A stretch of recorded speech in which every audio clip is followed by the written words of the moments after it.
the virtual webinar. As you can see, we have assembled the best tech team in Australasia for this. We're right and we're ready to go. John, this is day 3.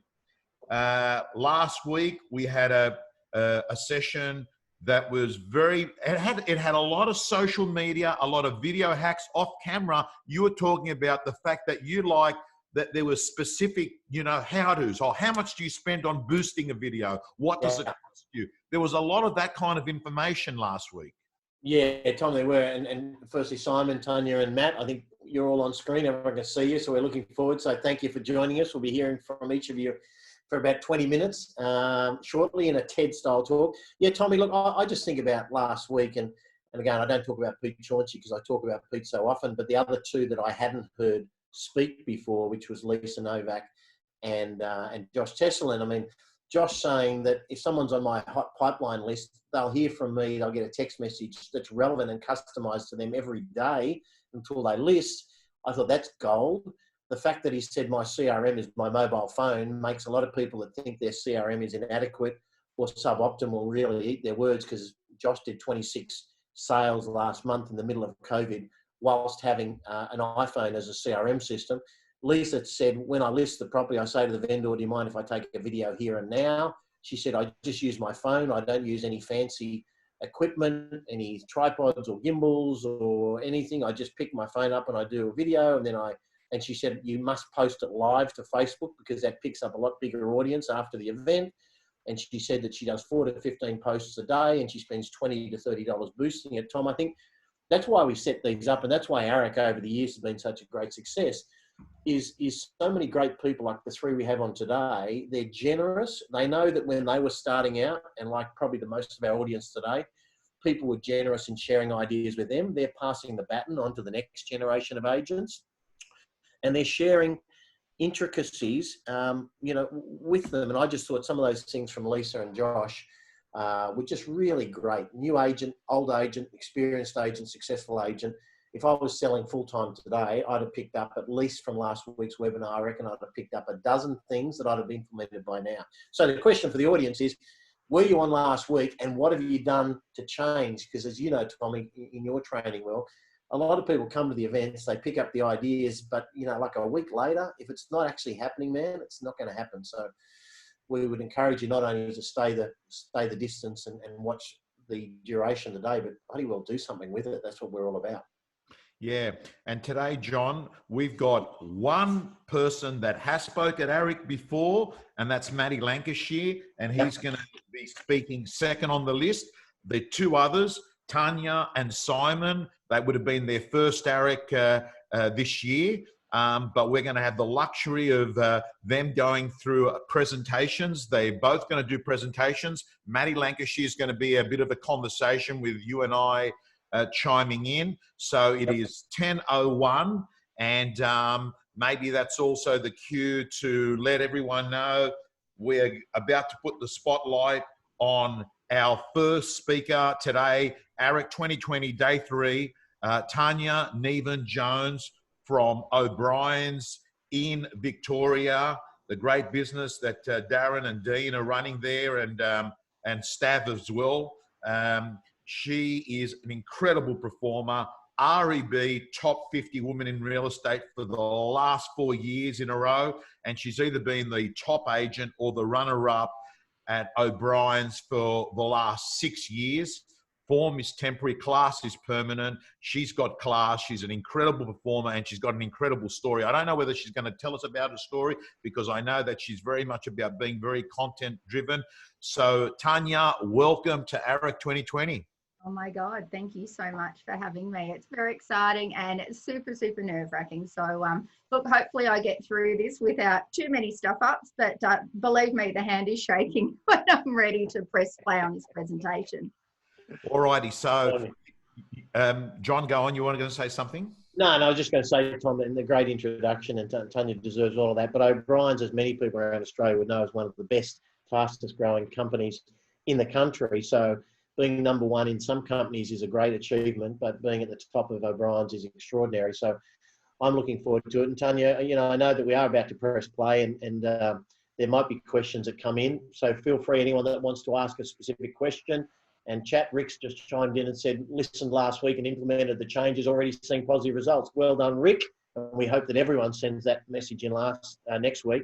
So I guess as we go to this, if we do have any questions that we think are relevant, we might chime in, Tanya. But other than that, we'd love you for the next 20 minutes to tell us why the hell have you been so successful? How the hell have you been so successful? So what I'm going to do is I have got a PowerPoint presentation here and there's lots of content there. So I will whip through it pretty quickly. So if there are any questions, maybe wait till the end. Otherwise, I might get a bit distracted and put off by the flow of what's going on here. So I'm just going to jump on and share the screen if that's all right. Yeah. Okay. Can we see that? Yeah, Yes, it worked. Perfect. Well done. Yeah, just go to play and we're in business. Hang on. Okay. So, hang on. Am I clicking on? We got it? Yep. All right, beautiful. So each day, what I do with my team is I sit down and I do what's called a daily direction meeting. Now, this is a really good start of the day and it's a great way to focus on what the activities are. So myself and Adele will sit down and we'll talk about where are the next 5 opportunities today, what are the next 5 deals that we can in fact put together, and who are the next 5 people that we need to chase today. Is there anything left over from yesterday that we need to address and actually finish with for today? And what's the one phone call or activity that will really, really give us leverage in today's market? The next activity we do is when we list a property, there's quite a few systems and processes in place that we do action. The first is we SMS our new listing to our buyer database. Now, our CRM is Agent Box. So we jump onto Agent Box, we bring up that price category, we SMS the new listing to our buyers. Now, we don't put an address on there. We simply say new listing, 2-bedroom unit, buyers between 6 and 660. Text back yes if you want more information. By getting that text back with the yes on it, we in fact know who we need to contact. We ring up and we start creating that sense of urgency that, hey, there's a new listing, you need to get here now. It's a ripper. I can see on the system that they've missed out on 3 or 4 properties. So it really helps me drive that interest level and helps them to get excited about the property. We call all the neighbours and the landlords that are on the database. So I simply put in the street where I've listed the property. Agent Box will bring up everyone that I know in that location. Then I simply get on the phones and let them know that there is a for sale board coming up. We send out the email alert to the database. Now I order 100 brochures. I post 50 to the street and the non-resident owners just so that they know that there is a similar listing coming up on their street. And they've got the information, lots of photos and a nice glossy brochure. Again, it's just a really good marketing piece that we get out there. I dropped 200 open for inspection invitations to the neighbours. Now in Victoria, we haven't been able to do that for the last 6 to 8 weeks. We are starting to be able to do it again now. So last Saturday was the first open week that we've been able to do, which is really exciting. I am old school. I will do 1,000 just listed letterbox drops to the local area. I do work a farm area as well as a good strong database. I do, once the property sells, I get onto that CRM and I do find the details of the street, the people that we know. I call them and just make sure that those landlords, neighbours, anyone that owns property in the street knows exactly what that result was. Any leftover brochures, we direct mail it as a case study. Just the case study is how many groups we had through, how many offers that we had, days on market. We door knock the brochure to the street as well, just letting them know exactly what has happened. And then we SMS any buyer or any email inquiry just so they know that we did get a result and what that result was in today's marketplace. Now, I found in this market more than ever, it is very much, we are customer focused, we are relevant, and we have to be consistent out there in the marketplace. And the number one thing about this market is consistency. But I find too that customer focused is now more than ever. New business, look, it's always out there, but the most business that I get, and in fact, my last 6 listings have been from repeat clients, the customers that I already know out there in the marketplace. When I, and Tom briefly mentioned earlier that I have got a fairly traumatic history in real estate. I effectively had to start from scratch 7 years ago when I lost everything. The way I fast-tracked my business, because I had a lot of debt to pay back, was really getting down and figuring out where I could make money quickly. And it was just being based around customers and people that we knew at O'Brien Real Estate. So they were past buyers, past vendors, past appraisals and landlords. Now, this data... Tanya, can I just ask you for a moment? We're still on the first slide and someone has just come in and saying, are you still on that slide or should you have moved? No, I'm actually flicking my slides over, so I don't know why they're not. Okay, so at the moment, we're on the daily directions slide. Oh, okay, right. So are you seeing the systems and processes? Now we're seeing systems and processes. Thank you. So I'll just quickly go back. So with the systems and processes, what we were doing is, this is the SMS new buyers, or SMS the listing with no address to the buyers. We call the neighbours, we do the email alert. So this is the slide that I just went through briefly a couple of moments ago. Then we just focus on the customer. So as I was saying, when I got back into real estate after a fairly traumatic, false start, so 10 years in, I had to start from the start. Where I went to my business owner, Stavros, and I said, look, I need some data because I've got to start again and I don't have time to go and work a farm area. So where are those customers that live in our database? Because they're effectively orphan data that no one is looking after. So these may be agents that have left our business.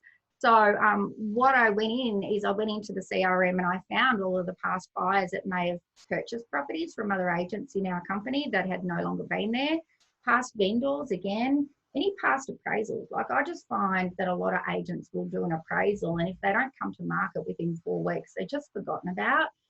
That's not the case with me. Like, these are the most important people in my business, and it might take them 5 years to list. But every 5 years, they're going to get an updated report just so they can see how their property's tracking. And any landlords in our business as well. Like, I really had to get it connected and involved with them. And the reality is that we do have the data in an office, and essentially that data sits there and any agent can access it because it's absolutely free. Now, one of the things that I did do to fast track the business was, when I found those past clients in the database, I reconnected with them by making a simple phone call. And that simple phone call was, hey, Chris, it's Tanya from O'Brien Real Estate. And this is just a quick call to let you know that it's been a couple of years since we've been out to your property or since you've purchased that home from us. I was just wondering if I could come out at 2 o'clock or 4 o'clock to give you an updated estimate of what your home's worth in today's market. Now, realistically, these people, some of them bought properties off us 7 years ago, and not a single person has made an anniversary call to them. So I got that data from our office and reconnected with those people. Now, look, reality is, out of the 20 phone calls that you make on a daily basis to this particular category, only one invited you into their lounge room. But the other 19 people, what I said to them was, well, look, that's cool. I just want to check your email is correct. Because what I'm going to do is I'm going to send you a CoreLogic report that'll give you an approximate of what your home's worth. And then that was emailed to them. But I also did a little gift pack. In that gift pack, it was an O'Brien bag, it had the CoreLogic report bound and printed, had a handwritten thank you card for the conversation, gave them a small gift. Now that's a candle. We put the OMAG in there, put my profile in there, a business card, our latest stock book, so that they were getting a show bag full of stuff delivered on their doorstep. So that was just a little touch point on top of the phone call that I made. Now, the thing is that I do this now every 12 months. So it's in my diary. At the start of every month, I will print off a list of people. Now, I do between 50 and 75 of these per month without fail. It's one of the things that I do. And in the when we were in lockdown, essentially for a week, not knowing what the hell we were going to do, this is the one activity that I did daily just to reconnect with people. Now, this fully launched into a client care program. Because the touch point was so important, I really sat down and nutted out what is a really great 12-month marketing calendar or client care program that I can put in place. So on screen now is an activity that I do. Well, I do this every year without fail, every month without fail. We've literally just done the Mother's Day program. Now, the Mother's Day program was really cute. Stavros, my business owner, I'm very, very lucky. His family owns a flower farm. So I went and bought 250 flowers. They're individually wrapped. And on Saturday last week, we went and knocked on the doors and said Happy Mother's Day to all of our mothers. Now, there's a few things you can do here. I hand delivered the flowers. You can send out a card. We had our flowers at the open for inspections, and then we deliver them to the local restaurants as well to give out to their mums after they've finished their meal. Again, this is pre-COVID. But this one activity, my phone blew up on Saturday night just with people saying thank you so much. It's a really hard time this year, and that flower at our doorstep was such a special little touch point for us, and it really did make the difference. A few of my agents in the O'Brien office also did this activity, and they were ringing me on Saturday and Sunday going, mate, this is business changing, this is life changing.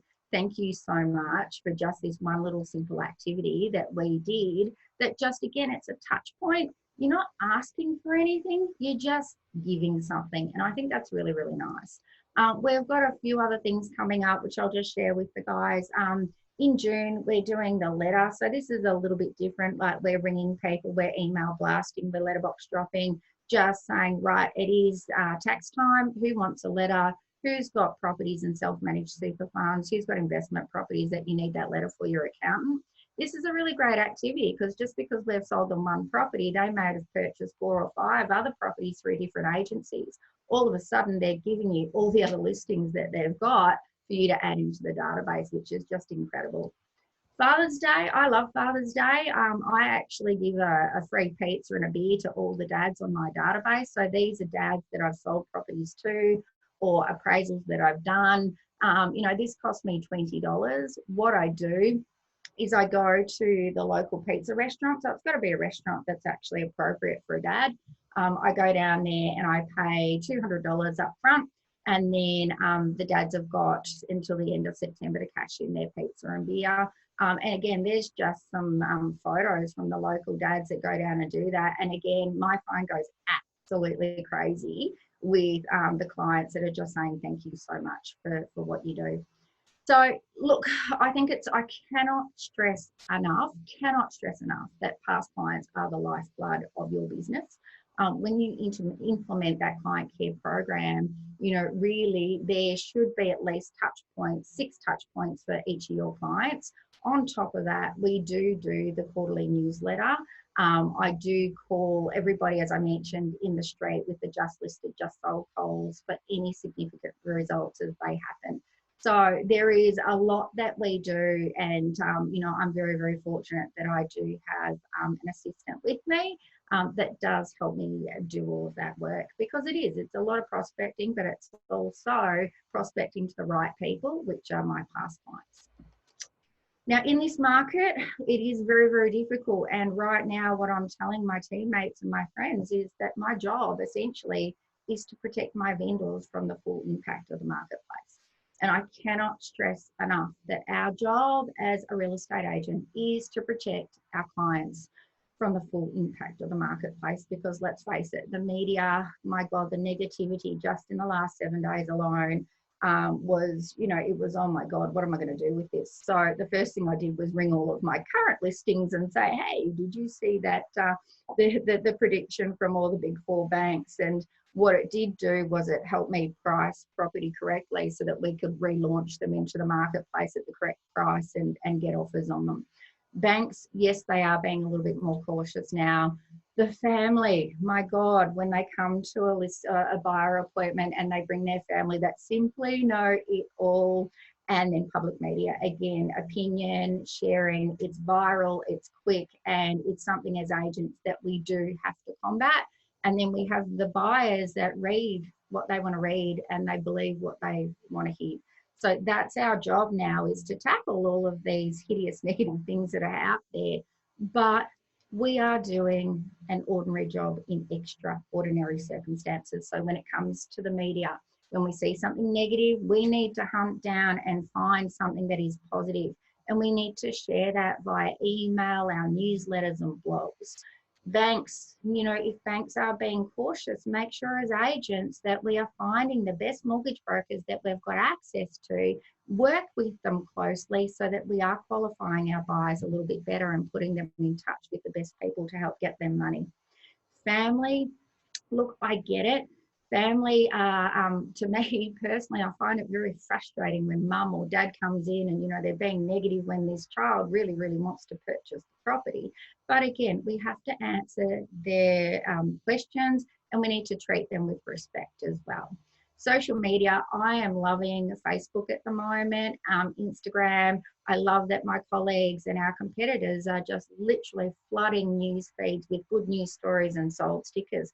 Keep it up, guys. That's absolutely awesome. And buyers, you know, it is buyers for me.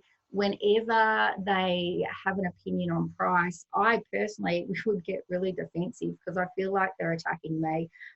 But I heard Sam Rogopoulos last week. Tom, you interviewed him, and he gave me a couple of one-liners that I just thought, oh my God, this is gold.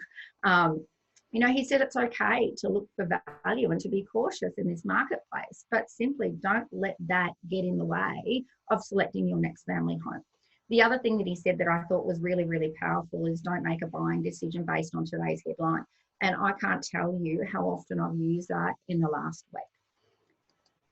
At the end of the day, there are things that we need to be doing, whether it's in this market, whether it's in a good market, a bad market. We call this the 5 mile march at O'Brien Real Estate, and it's just doing that 5 miles of activity, whether it's a sunny day, rainy day, windy day. A lot of agents tend to do all of their prospecting and all of their activity when the market's good and the sun's shining. We do it regardless of what the conditions are. Now, I do monthly training. I'm an ex-school teacher and I absolutely value training more than anything. It is something that I do religiously.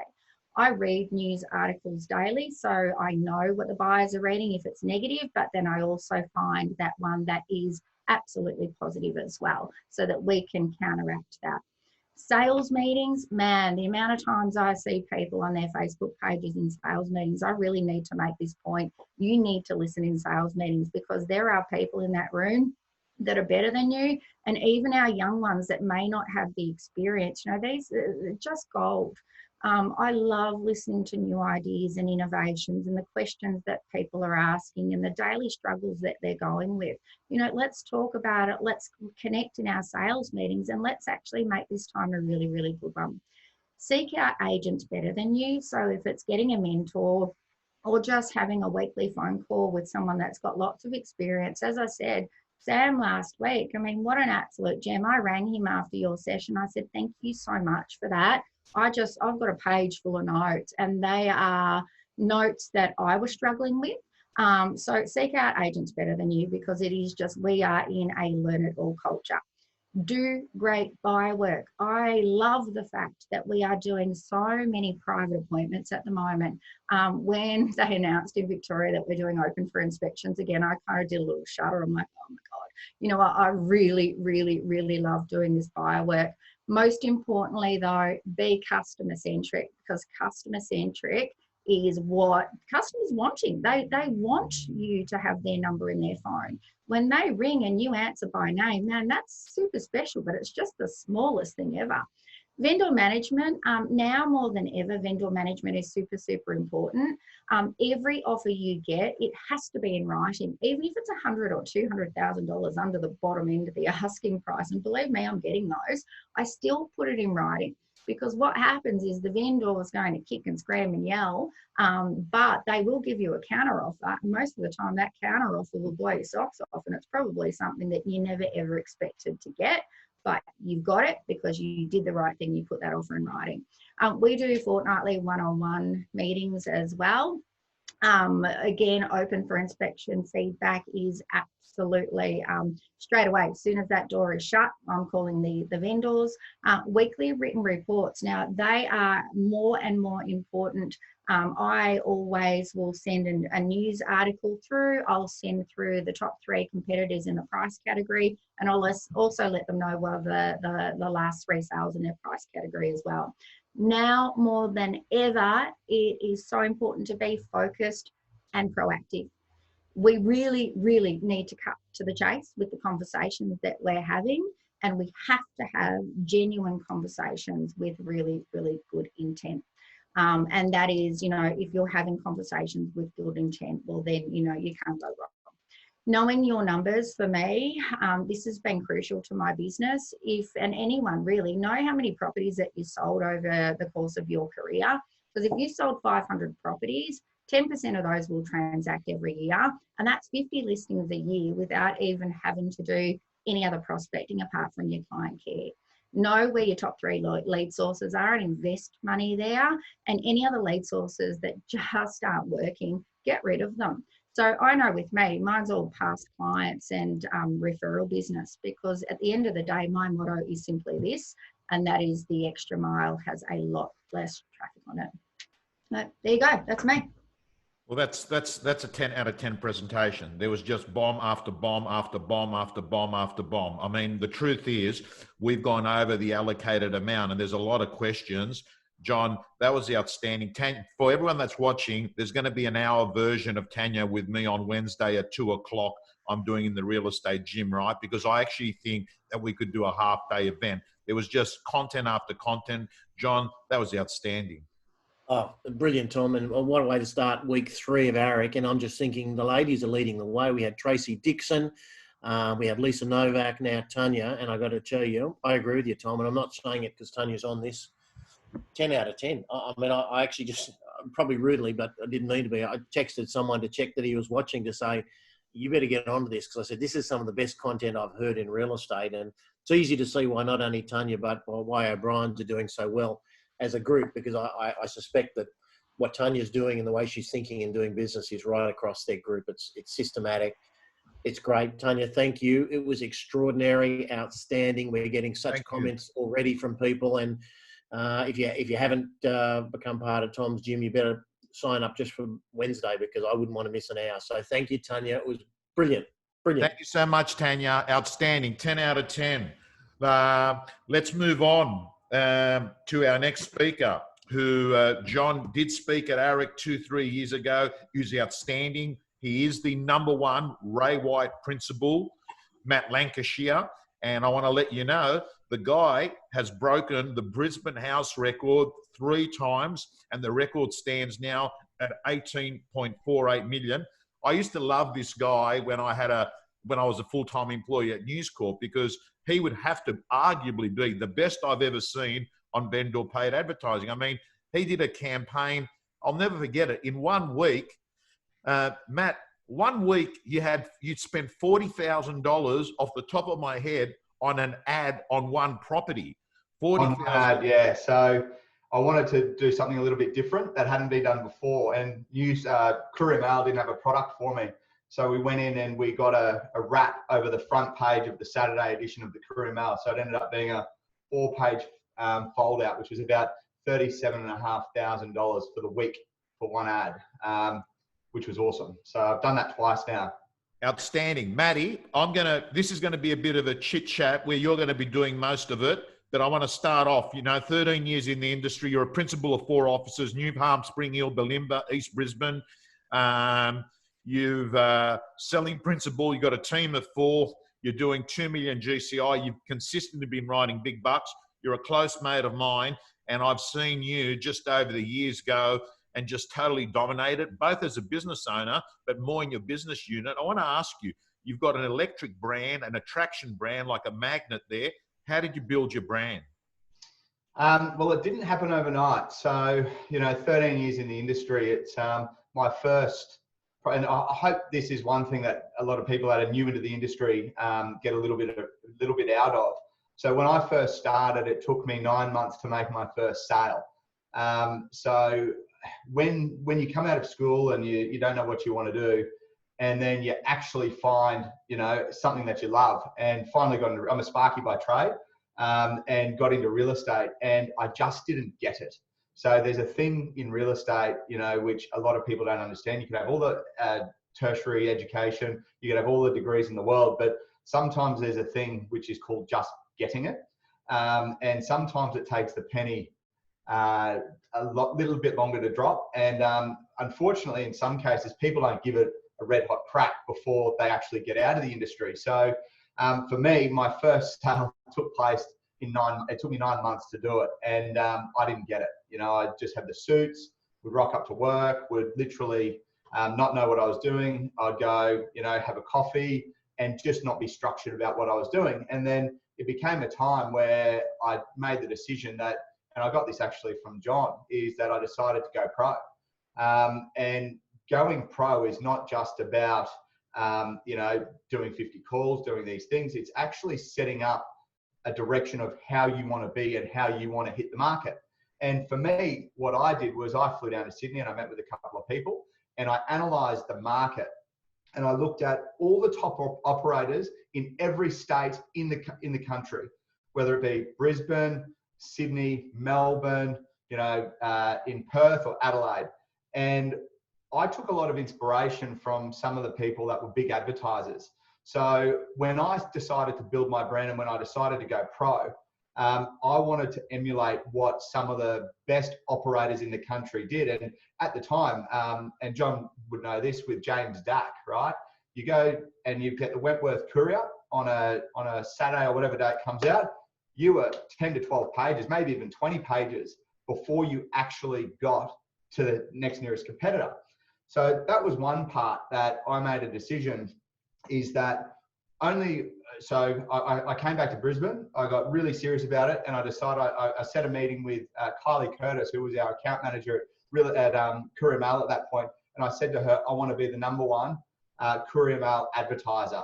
And I set out on this path, and it was hard because at that point of time, ads were very, very expensive. So to give you some clarity, at that point of time, a full page ad in the Courier Mail for 1 week on a Saturday was about $13,000. So not, you know, now it's $5,500 and cheaper at the moment. I'll go and talk about that, but it was $13,000 for one ad.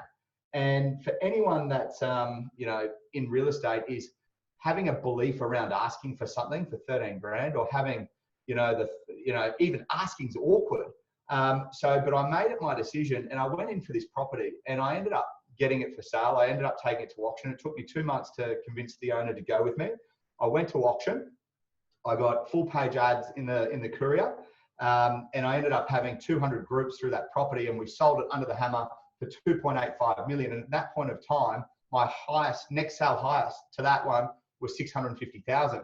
So I pretty much 4x'd my sale price, and I got my story and I got my belief system about that. So I decided to be a really big advertiser. And the reason for that is not just because I wanted Matt Lancashire to have a big profile, but I got a taste of what it was actually like to get more than 50 people through an inspection, people coming off the back of, like, the open homes were pumping. So more people came through, more eyes were on the property, more written offers, I'd meet more vendors selfishly, but selflessly, we'd get more interest, which would create competition, which would create a premium price for our vendors.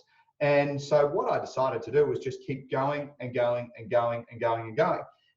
And it got to a point where, you know, you're at the front of the paper. Selfishly, you end up getting more people calling you in. And I've built this brand, which is I don't know whether attraction's right or not, but my prospecting process, even today, only 20% of the people, and this is probably completely different to a lot of the people I've spoken previously, only 20% of the people that call me in to come to their property, I have a prior relationship with. So that just goes to show everything that I'm doing is basically based on attraction. So about 3 years ago, I made another decision to go big on social. And it was at that point of time where there was not really an understanding around what social was, whether it was just Instagram to go and flick and waste time. And some agents do that to waste time, like they go on and they'll flick for hours and hours and hours and not do anything with it. But we've gone to the next level. So I thought, if print is to die at some point, I still believe that print is really relevant. And I'll talk about print at the moment with COVID-19. However, I wanted to make sure that I was at the forefront of all mediums, whether it's realestate.com, domain.com, print, social, and all of these things. So about 3 years ago, I made a big decision to be very visual on social. And it's even stepped up again now, where I've partnered with X Media, who are our video crew, who are absolutely incredible. So Gav Rubenstein down in Sydney used them. A lot of people try to get them now because they're at the top of their game. These guys are amazing. So what we're doing is we're building content always. I've got Benny here with me now, building some content, and just little things all of the time. So some of the content that we build, we don't even use it straight away. We can go back to a year ago and actually it becomes relevant again. So it's all about, so we spend about 3 hours a week doing all of that, posting what we want. We want to make sure on Instagram, Facebook that we're actually doing relative information that's not, and look, some of it might be annoying to people. A lot of it's not about me. It's about property focused and family focused. I don't like to do all of the, you know, look at me, real estate agent thing. I like to make it really relevant to buyers, sellers, family, friends, everyone, and split it, which is really difficult. And you're never going to get that mix 100% right all of the time, but I do my best and it's working at the moment. So my social's growing about 250 followers a week. I haven't bought any followers. I started from zero. And it was really hard. And one bit of advice I can give some agents out there that are looking at doing it is you need to start. And what most people do is they go and they get to 400 followers and they just can't get past it. So you've got to keep going and going. Like I think I sat on about 2,500 for about a year. And then it just kept rolling. So now I'm at about 12,500. Ray White New Fund's at about 30,000. And we use that in our listing presentations to vendors because our reach is quite wide. But on that as well, like while I'm talking about social, if you're just going on and doing a little post and doing $20 spend on it to a geographical patch, we've now worked out with another partner that I use, which is Phoenix Digital. And I can send out all the details of these guys. So their specialty is driving inquiry. So what I have done is I've gone and downloaded my whole database into the back of Facebook, which is the mothership. So I can now pinpoint all my vendors to get buyers, price point. So if they inquire on realestate.com and I have a property that's around 5 million, say, I can go and look at every single property that I've sold in the last 12 or 24 months that had a price range of around 5 million, or I'll say 3 to 7, download all of those buyers, put them straight into Facebook and target them. So, and it's just been game changing. So all of the campaigns that I run at the moment, they spend about $5,000 on social marketing, social media marketing, which we go and we target, retarget. And what the thing is, it's not to get more followers, it's to get leads. So at the moment from social media, we are getting more leads off the back of Instagram, Facebook, LinkedIn than I am through realestate.com domain. And that's because it's targeted to people that are actually looking to buy or sell real estate. So we're doing that on many different facets now. We're doing it for rentals, for all of these things. So we've got quite a big rent roll, about 1,200 plus properties. So now we're targeting those people and interest on LinkedIn, Facebook, all of those things. So it's been awesome. Matty, I was going to ask you, you said to me off camera, COVID was by far the hardest, the beginning of COVID was the hardest 2 weeks of your real estate life ever. Yep, correct. So, and what I mean by that is I found out that, you know, when you have a conditional contract, it means nothing. Right. When COVID-19 happened, if you have an unconditional contract, it meant nothing. So I had about $35 million worth of property under contract. And going into COVID-19, there was this uncertainty of what was happening. And I had legal letters sent from everywhere of buyers trying to get out of contracts. And literally, it was the first 2 weeks, there was 3 things that I did. I decided to not have a drink and just don't drink anymore because I want a clear mind, because every day I was being thrown curveballs. And I'm not sure about everyone out there. If you had contracts, like I had people throwing a clause called frustration or frustrated contracts, which was, I've never heard of that before.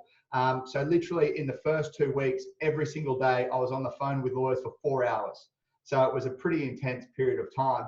But what we did was we wanted to, and the other thing that I did as well is I kissed my wife and children goodbye and said, I'll see you when this is over with. So I put the mouth guard in, the headgear on, and we got to work. And what we decided to do is we literally we had to find a way of how we could make things happen. So in one case, I had a big property that had sold for over $7 million. Buyer wanted to terminate, or buyer did terminate. and we had to find a way where we could actually make it and make the deal happen. So we ended up working out a way where we could give a part of the deposit back. I resold it, got it settled, but all of these things, you needed a strategy around how you were going to get these done. Other things that we did as well, we ended up getting vendor finance put in place. So it was so one property we had, we're about $1 million short on vendor on the finance gap, and a vendor was able to provide $1 million finance for 5% for 12 months. So you had to become a bit of a you had to be a bit of a chess player. So it was very interesting time. Matty, did you put any deals away using any? Did technology help at all during COVID-19? Or absolutely, yeah. So look, it absolutely did. We didn't stop doing what we were doing. So everything that we did, we decided to double down. So we decided to do everything twice as much.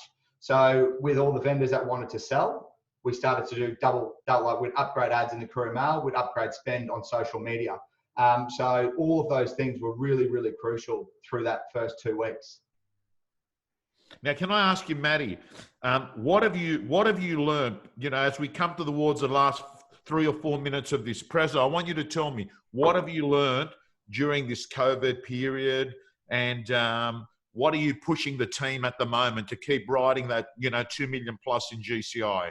Yeah, so on 2 parts to it. So what I've learned, and what I like what Tanya said as well, is private inspections and qualifying has been a really great thing for me.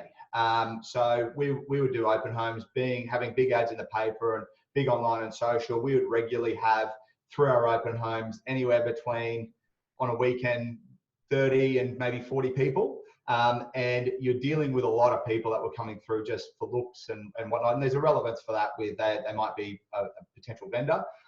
However, what we're doing now, and what I hope that we will continue to do, and what our biggest push is qualification process.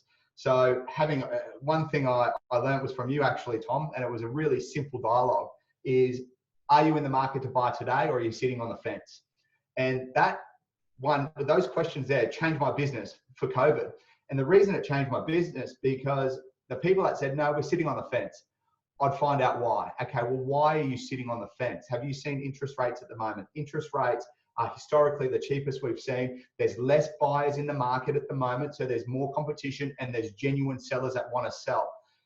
Are you still going to sit on the fence, even knowing that? And they would say, yeah, we're sitting on the fence. Well, I'd park them for 2-3 months, or when things, and I'll touch base with them, they become my B buyers. But with the A buyers, we need to find out what they wanted, and following them up, qualifying them. We'd put them with our finance broker. And I'd also ask a question before an inspection. If this ticks 9 or 10 out of the boxes, are you in a position to make a cash offer today? And if they said, no, we're not in a position to make a cash offer, why not? Okay, well, you need to talk to our finance broker. So our finance broker through COVID-19 has been inundated with people that want to get their finance approved. So what I decided to do was get all of my inspection lists of people that I'd been dealing with for the last 2 years. And I got them all printed out. I've got a whole list of buyers that have been through these properties, because sometimes it's easy to forget whether a buyer was serious or not. And one of the, like, for example, if you sell a property at auction and you have 5 registered bidders, unfortunately, I don't know why it is, everyone forgets about the 4 underbidders, which could sell something else. So what I decided to do was go through the list and highlight all of the people that had either registered for an auction, had done a building and pest inspection, had made an offer, had done all of these things, and we built this list of A+ buyers. So these are the things that we're going to continue to do moving forward, because I don't know, and getting people through properties privately and spending the time has been a game changer, because you go through an open home, they don't feel comfortable, with other people around, and now we can actually spend the time. I was doing every inspection. So last month I did 36, and it's not 26 sold properties like Josh said, that's amazing, but I don't have the volume, but I have a higher average sale price, and I did 36 private inspections and sold 6 properties. So that's a pretty good strike rate for my part of the market. And you're doing, Matty, as we come to the end of this, you're doing 2 hangouts daily with your team, correct? Yeah, so look, I'm very fortunate. I've got a business partner, Hazley Cush, who is just amazing through this whole period, has just been, next level. And it's times like these where I'm so happy to have a business partner and a sounding board as well. My role is to keep selling and keep it all going, keep the team fired up. And Hazley is his management skill is just incredible. So he's 2 Google Hangouts every single morning. So 8:45 to 9:15, and then again in the afternoon, we're doing it again. None of our training stopped. We're doing all of our one-on-one meetings. We've got Coralie who runs our data. So she monitors how many open for inspections people are doing, how many offers you're getting, how many buyer inspections you're doing, how many people are on your pipeline, how many have you contacted, and we send that out to them on a monthly basis as well, and we go over their facts. So nothing has changed except we've gone in overdrive with it all. The motivation side and, obviously mental health and all of those things is a really crucial part to this. And, for us, we do breathing sessions every morning. The Wim Hof, I'm not sure if you know Wim Hof, which is meditation. So that's at 5:40. Anyone is available. If anyone wants to do it, they can do it. It's not compulsory. We also do PT sessions as well, which is really great for the team. And but one of the biggest parts of the feedback, working from home, for the first bit is, people say it's great, but, our team's just chomping at the bit to come back together and, be in an environment where everyone can be fired up again. But we're trying to do as much as we possibly can to keep everyone fired up and aligned so they can do what they're there to do. Legend, outstanding. Matty Lancashire could have kept your hearing going, but I'm mindful of time. John, and to me, here's another example of the fact that there is no one right model that works in real estate. You would have seen plenty of people at McGrath that have built a business very much marketing based and very much attraction based. And then you've seen other agents that have been sitting on the phone making hundreds and hundreds of calls over and over again. I think you've got to work your strengths, suit your personality, your marketplace. John, any comments? Yeah, no, 100%. Matty's a legend and a dear friend of ours, and we love the great success you've had, Matt, and we applaud you. Even as competitors, we applaud your great success. And one of the people in the chat line, Benny Cannon, who knows you very well and has just said pure gold. Thanks, Matty Lancashire, for a great session. And I agree with that. When I think of legends of real estate, I think of Tostovan, I think of Phil Harris, I think of Matt Lancashire, I think of people like that. So, Matty, thank you. Josh Cheslin said last week, energy and confidence is critical, and you've personified that today. So, thank you. And we look forward to seeing you actually up on the live stage again at AREC. So, thank you very much. It was outstanding. Thanks a lot. Thank you so much. Guys and girls, it is... Tommy, just before we go, sorry to interrupt, because just while we're getting Simon ready, I made a terrible gaffe before. I was talking about how unbelievably strong the women we've had today. And I didn't mention Kathy Baker, who, to be quite frank, one of the best presentations I've ever heard, as was Tanya's, as was Tracy's, as was Lisa's. So the women have done an extraordinary job, which I'm not meant to sound surprised by that, but it's just wonderful to see, because for many years, the talent appeared to be more so in the male gender, but we're seeing some of the best females in the world in Australia and New Zealand. And so sorry that I didn't mention Kathy when I just made that comment before. And also someone asked before about the slides, and the speakers that are using slides have been generous enough to say they were happy for our team to distribute them afterwards. So that's very, very kind of them. But go girls. Girls are leading the way. All righty. Well, that's not the perfect segue into the night, right? But the good news is this is fresh, new, raw talent. Has never spoken at AREC. Was going to be speaking at AREC for the first time on the stage on the Gold Coast. Simon Caulfield, also from Brisbane, and also a friend, colleague of Matt Lancashire, Competitive Brands. So Simon is from Place, and guys and girls, I'm letting you know, this guy here, number 18 in Australia on REB, and I think number 1 agent for REB in Queensland for 2020. Outstanding operator that has a very unique mix where it's part attraction, part marketing, part project marketing, residential. Simon, you've got slides. I'm going to hand over to you. Can everyone hang tight, because we might go touch over 11 o'clock. Thank you. Over to you, Simon. Thanks, Tom. Thanks, John, for the intro. And guys, really honoured to have the opportunity to present to you all today.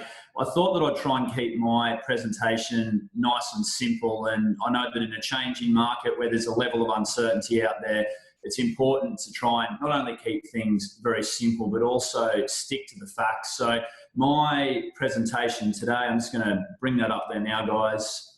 Just making sure that you've got that.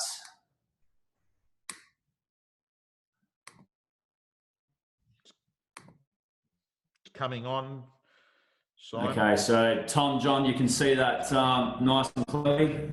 No, at the moment, we can't see your prezzo. We can see that you've gone. Yes, we can. We're good to go? Yep. We've got it now, Simon. Well done. Guys, 3 simple P's: people, performance, and process. Now, my big belief in real estate, regardless of where you work, who you are, is it's all about the people. It's about leaving them in a better place than you found them. Now, no good real estate agent around the world would not be good at one thing, and that's being a human being. It's understanding your role, not only in your job, but also being able to relate to the client. And particularly in a changing time with COVID, I think this has become more prevalent than ever. Sellers and buyers, both alike, don't want to be spoken to like a transaction. They want you to deal with them. They want you to problem solve. They want you to provide solutions. And whether that's a buyer trying to get a bargain, whether that's a seller that's got a distressed sale, whatever the case may be, it's about leveling up with them, having an honest conversation, providing them with factual information, but also showing them that there is a level of care factor involved.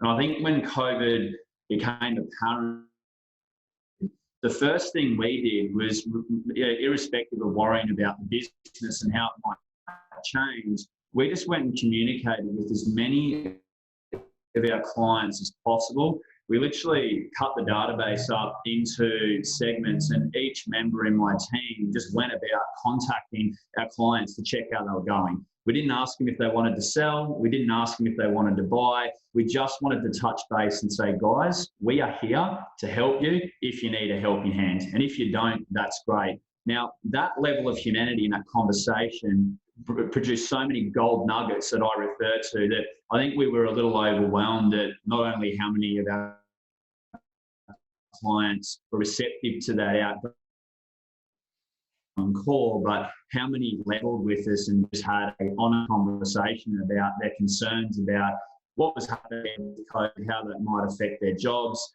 their children, their livelihood, their health. You know, there was a number of different conversations that stem from such a simple phone call. Now, I'd love to say that our business is transacting the same level as what we were 12 months ago. The reality is we've all seen a reduction in our volume, but I think the reality of what has come out of COVID is it's taught us just to go back and be human beings, level up with our clients, be transparent, and forget about all the other bullshit that, you know, tends to get brought into real estate. And on that fact, and moving to a Netflix series that I've really aligned myself with, is I wouldn't say I'm the biggest basketball fan, but, you know, The Last Dance, I think, has been a very timely series for many people. And my wife and I were watching the episode.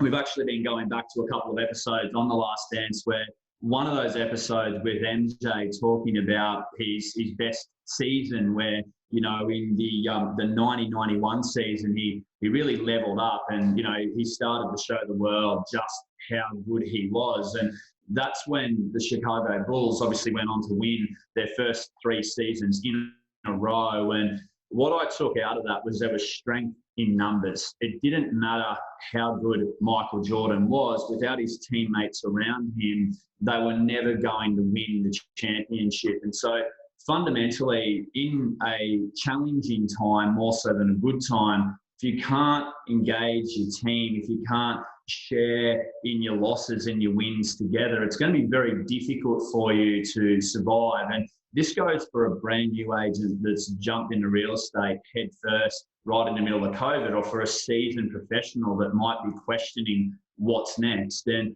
I think particularly strength in numbers as well. If you aren't in a business where you've got a support mechanism around you, you need to go and find someone that you can level up with. You can have an honest conversation. Real estate's not always about winning. It's about delivering a result for our clients. And I think having that ability to just sit down and know that people are in the same position as you, and you can talk openly about it, can really help your mindset, it can help your well-being, and it also delivers better conversations with your clients. I think another thing that I learned through COVID was, as Michael Jordan said many a time, sometimes you've got to trust your teammate and pass them the ball and let them take the shot. And, you know, it's very easy for us experienced real estate agents when things get tough to take all the chips on the table and go, hey, I'm going to look after all of this. But the reality was some of our biggest deals that were done in the office in February and March were actually transacted by our most inexperienced real estate agents. And when I talk about inexperience, I talk about time in the industry, not their ability to perform. Now, interestingly, the biggest transactions that were done were completed by agents that have been selling for less than 2 years, that are under the age of 25. And I think there was a synergy behind enthusiasm, being clear on the vision, and also having a belief that when their real estate principal or their team leader gave them an opportunity to go and convert, that gave them a level of belief that they could just go out and take the shot and do it. And what we expected to be a more difficult and probably lower performing period of 2 months, I think we actually got through that in a much better light. And I'd really encourage any of you out there, if you've got a team around you, now is the time to be leveling up with you guys, to be giving them the tools that they need to be able to go out there and perform. But most importantly, letting them know that you believe that they've got the ability to do the job. And if you don't have that belief system behind them, they're going to second guess themselves. And in a market where you might only have one opportunity to close a deal, in our average price point, where we're dealing with properties at 3 to 5 million, you might only find one buyer for that campaign.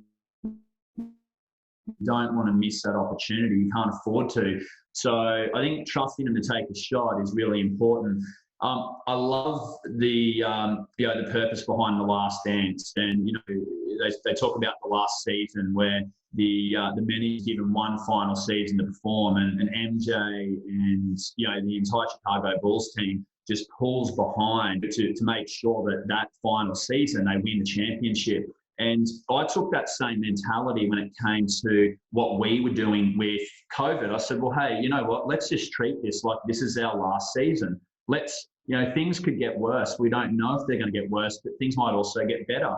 Let's not worry about it. Let's just deal with the facts that COVID's here. It's going to be a challenge. We've got the tools to get through it and have a clear vision. So without repeating the great content that's come across today from our previous speakers, I think there's some really good content there around the simple goal setting, picking the numbers that you need to hit. Matt said, 36 private inspections to get 6 offers. I mean, we really looked at what our ratios are. Okay, if I need to sell $4 million worth of property this month, what's my average sale price? How many people am I going to need to meet? How many inquiries was I getting in a good market? How many inquiries am I getting in this market?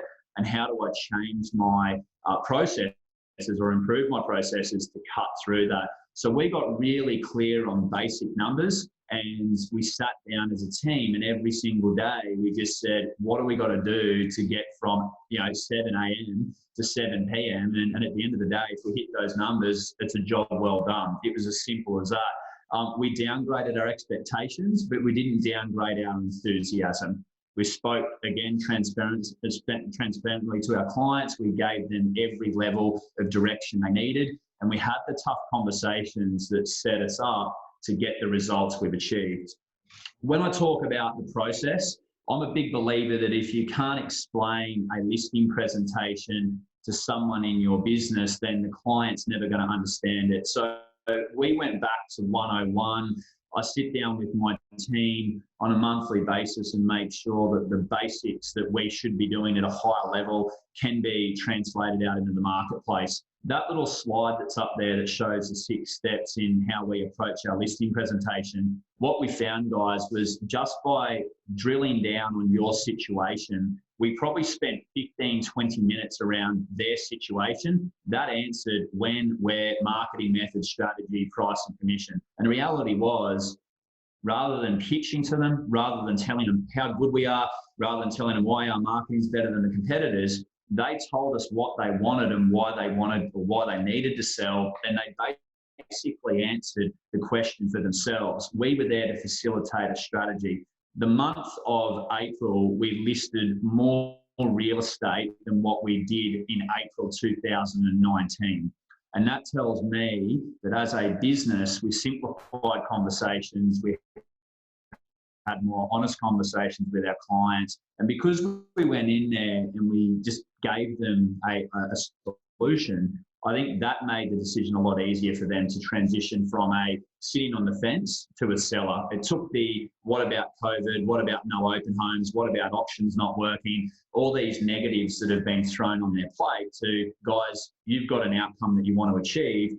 This is how we're going to do it, and I'm going to step you through that. And if you believe in the process in front of you, you've got no reason not to go ahead and engage us as your agent. I think the care factor, again, is the big one, not losing that level of humanity in the conversation. And it is easy for us at times to, look for different solutions and try and find, these magic pills or these special ways to sell property. But the simple fact is, when you show a client that you've got a belief in their view, their vision, and you can give them honest facts and what you need to do, there's no reason why you can't go out there and deliver. And I'm confident that with the changes in open homes coming back, as the previous speakers have said, there's no reason why we can't see a transition in an upward manner. I want to finish on the systems and processes, and guys, it's already been touched on twice today, but the daily direction meeting, we were doing those daily. I'm a big believer again in the passing the ball, so I trust my team that if we have 3 catch-ups a week, being Monday, Wednesday and Friday, the amount of conversations we're having in between, there's no reason why we can't stick with 3-day-a-week meeting behaviours. Now, one of the interesting things on there are private inspections that we've seen. Everyone is familiar with Gavel, G-A-V-L. It's an online app that we've been using at Place Estate Agents, particularly for our online auctions now for about 12 months. When the open home system was cancelled, we came up with a solution very quickly that we were going to provide an online live stream for our clients. All of our properties had a system in place that gave them the ability to have a walkthrough. Now, what we did to show our clients that there was a level of accountability from our end as well is we actually asked them to not only link in on that Gavel link, but we wanted them to watch the open homes that we conducted on a weekend and also midweek. Now, not only did that show. Okay, Simon, I think we may have just lost Simon. I noticed as that presentation was going on, we lost his vision, and now we've lost the audio. But John, that might have been timely because it is 11 o'clock. And I think, Tommy, we got the message. We got the message from all 3 speakers. But Simon, from my perspective, organisation, systemisation, methodical, process-driven, success leaves clues. And I thought, again, that was just an extraordinary, 3 great speakers again today. And I thought he was great. So we might have missed the last 60 seconds, but I think we got the essence of why Simon is so extraordinarily successful. And it's time up. So kind of everything happens for a reason, Tommy. Absolutely. Now, John, I've got to tell you, lots of content there, and I'll just finish off. I love the idea of even showing the footage of people that are open for inspection to a vendor. I mean, you talk about transparency and real-time data feedback.